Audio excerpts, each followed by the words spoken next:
Chers membres du groupe de travail permanent, bonjour. Nous allons vous présenter durant ces quelques minutes les éléments clés qui ont marqué l'année 2021 dans le développement de Boost en région bruxelloise. 5 nouveaux partenaires ont rejoint le consortium en raison de leur intérêt et de leur implication dans des actions. Cela porte le nombre total de partenaires à 65. Les nouveaux membres sont le projet Citizen, aide et soins pour les seniors dans les quartiers, l'ASBL Aidants Proches, le réseau de santé mentale Hermès Plus, le SAMU social, la Fédération des services sociaux et la maison médicale enseignement. Outre les partenaires repris officiellement dans le consortium, il est à noter que d'autres acteurs participent au projet. Ils adhèrent à sa philosophie et contribuent à sa mise en œuvre sans avoir formalisé leur adhésion pour différentes raisons. Conforme à sa philosophie depuis le démarrage de la mise en œuvre, Boost veille à travailler avec toutes les initiatives, services, professionnels actifs sur le territoire.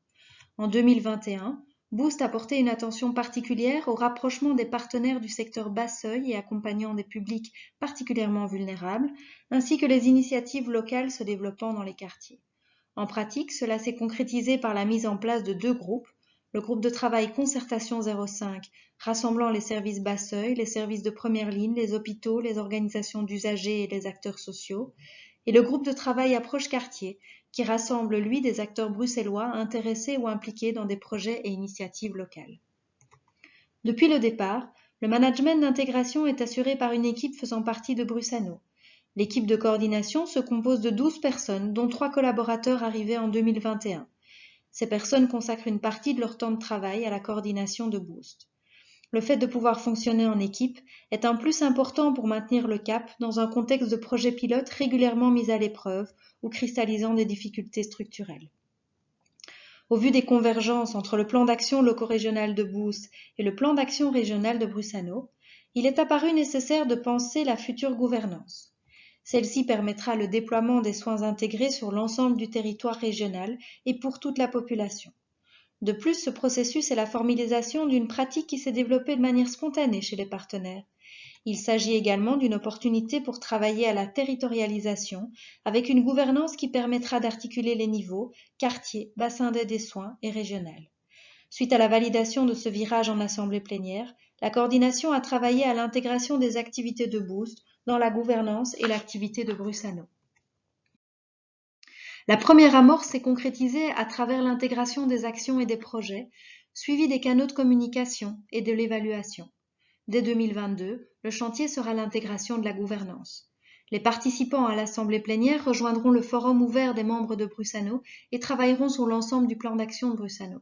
Cela favorisera la mise en lien d'acteurs, l'articulation des initiatives, la cohérence recherchée dans les termes, le soutien à une meilleure perméabilité entre secteurs et métiers, la veille quant aux projets similaires ou redondants, l'organisation d'espaces soutenant la rencontre entre secteurs et pratiques différentes, le suivi des nombreuses réformes en cours sur le territoire bruxellois, ainsi que l'extension et la pérennisation des pratiques prometteuses.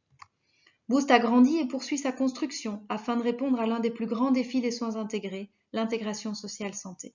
Pour ce faire, Boost a mis en place un ensemble d'espaces de rencontre permettant de mettre au travail conjointement différents secteurs et acteurs du social santé et de faire progresser de manière cohérente la conception des différentes fonctions de soins intégrés, case management, référent de proximité, référent hospitalier, organisateur de concertation multidisciplinaire. Enfin, les représentants des patients et aidants proches sont systématiquement impliqués dans ces espaces. Pour ce faire, le projet a renforcé ses relations avec la plateforme aidants proches et le réseau SAM, les experts du vécu, les patients formateurs de l'ALUS et les dynamiques d'entraide locales comme bras dessus bras dessous. Si l'inclusion pose encore des difficultés, le fait de proposer des aides et soins à partir des objectifs prioritaires des patients est au centre des actions qui touchent directement les personnes. De manière générale, la sensibilisation aux soins intégrés fait partie de tous les contacts avec les professionnels qui accompagnent des patients. Mais plus spécifiquement, différentes activités ont permis d'étendre le spectre de la population ciblée.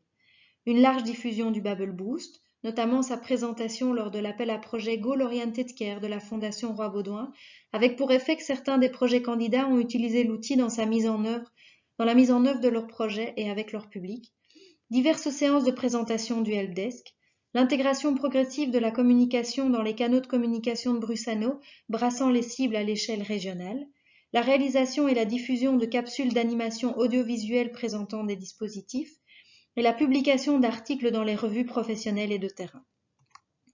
Il nous semble important de rappeler que les freins et difficultés rencontrés au niveau de l'inclusion, et largement relayés depuis le début du projet, restent présents, et ce, même si l'équipe de coordination a bien conscience de l'importance de pouvoir disposer des données sur le public touché via l'inclusion.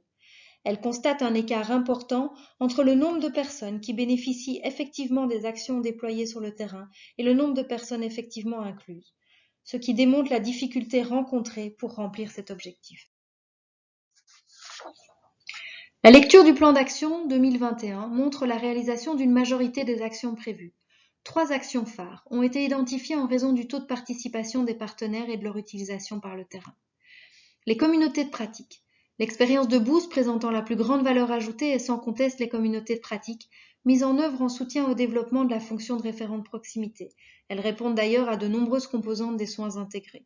En 2021, ce sont 43 professionnels qui se sont réunis 23 fois sur l'année au sein de 3 groupes distincts, portant le nombre de patients impactés dans leur accompagnement à 130. Si chaque communauté a développé son propre fonctionnement, elles comprennent toutefois une base de travail commune, bientôt rassemblée dans un guide méthodologique qui servira à leur déploiement. Le Bubble Boost. En cohérence et complémentarité avec le dispositif des communautés de pratique, des outils ont fait l'objet de beaucoup d'enthousiasme, notamment l'outil de dialogue Bubble Boost. Il répond à un enjeu au cœur des métiers de soins et d'accompagnement, trouver la posture qui permette de comprendre les besoins ou décrypter la demande d'un patient, au-delà des lunettes disciplinaires que porte chaque professionnel. En 2021, 357 Bubble Boost ont été envoyés sur demande. L'évaluation auprès des utilisateurs a permis de mieux cerner son impact sur les 92 patients accompagnés avec l'outil. Le helpdesk. Ce dispositif téléphonique et mail est accessible pour l'ensemble de la région bruxelloise tous les jours ouvrables. En 2021, 560 appels ont été traités, issus principalement de médecins généralistes, d'infirmiers et d'aidants proches. Le défi sera désormais d'en préciser les éléments méthodologiques et de promouvoir encore davantage le dispositif sur le terrain. Bien que n'étant pas une action phare du projet, l'action Diapason porte également une forte valeur ajoutée. Le diapason mené en 2021 sur les entrées et sorties d'hôpital a donné lieu à la réalisation d'un outil soulevant les aspects à aborder dans les transitions entre hôpital et domicile et invitant à la collaboration dans un esprit de responsabilité partagée. Au niveau régional, diverses initiatives ont vu le jour et ont permis au projet de continuer son développement vers des soins intégrés. Il s'agit d'un projet pilote de dispositif de concertation clinique multidisciplinaire adapté aux réalités bruxelloises, de la mise en place d'un groupe de travail sur la modélisation d'une fonction de case management, d'une réflexion sur la territorialisation des soins permettant de déployer les projets locaux régionaux qui couvrent l'ensemble de la région, de la négociation d'un contrat de gestion pour Brussano qui reprendra largement la vision des soins intégrés, et de la réalisation du PSSI, le plan social santé intégré de la région, dont le déploiement est prévu en 2022. Par ailleurs, la collaboration avec les projets existants sont des principes fondamentaux dans le travail et la manière de penser l'opérationnalisation des actions. Voici quelques articulations épinglées. Le projet de protocole 3, les réseaux santé mentale, à savoir la coordination de la réforme 107 et les 4 antennes locales, des initiatives locales composant le groupe Approche Quartier, les relais d'action quartier et les Community Health Workers avec qui Boost collabore localement, et les contrats locaux social santé. Boost n'a pas développé d'action spécifique à la crise Covid. Celle-ci a pourtant fortement impacté le projet et sa mise en œuvre. Plusieurs leçons ont pu en être tirées et méritent une attention particulière. Tenir compte de la nécessité pour tous les acteurs du paysage social santé de retrouver des repères dans un cadre qui a fortement changé. Davantage encore qu'avant, le besoin de travailler sur la lisibilité de l'offre socio-sanitaire, poursuivre le développement des liens entre initiatives locales et soutenir les dynamiques de quartier, plus que jamais prendre en compte les publics les plus vulnérables et en situation de précarité, renforcer les lignes d'appui téléphonique, veiller le plus possible à une simplification administrative, et enfin soutenir le développement de la mobilité multidirectionnelle, par exemple l'outreaching, ou permettre aux équipes de circuler. Boost a atteint sa maturité, à la fois au niveau du réseau, des actions et du public touché. La confiance entre les partenaires est désormais solide. De même, des réflexes de travailler ensemble se sont installés, insufflant une culture de soins intégrés. Les 3 actions phares ont quitté la phase test pour entrer en phase d'expansion.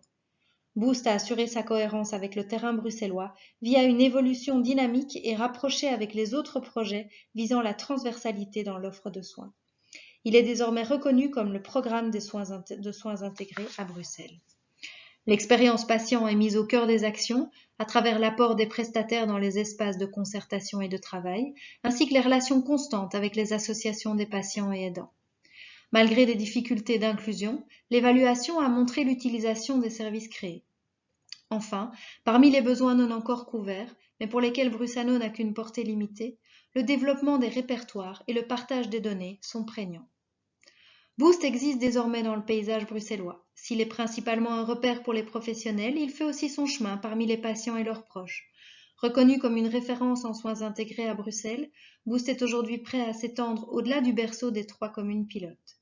Le déploiement des actions se fera en cohérence avec l'opérationnalisation du plan social santé intégré bruxellois en épousant le découpage des bassins de soins qui seront créés. L'expérience acquise au sein de Boost sera mise au service de ce plan. Les défis qui s'annoncent désormais sont le développement d'une approche sociale santé intégrée, ainsi que la mise en place de systèmes de financement à la fois simples et souples pour les différentes fonctions à naître, garantissant en premier lieu un soutien aux collaborations orientées par les objectifs et les besoins des patients. Nous vous remercions pour votre écoute et votre attention. Pour en savoir davantage sur le projet, vous pouvez consulter les liens que vous trouverez sur ce slide ou prendre directement contact avec l'équipe de coordination.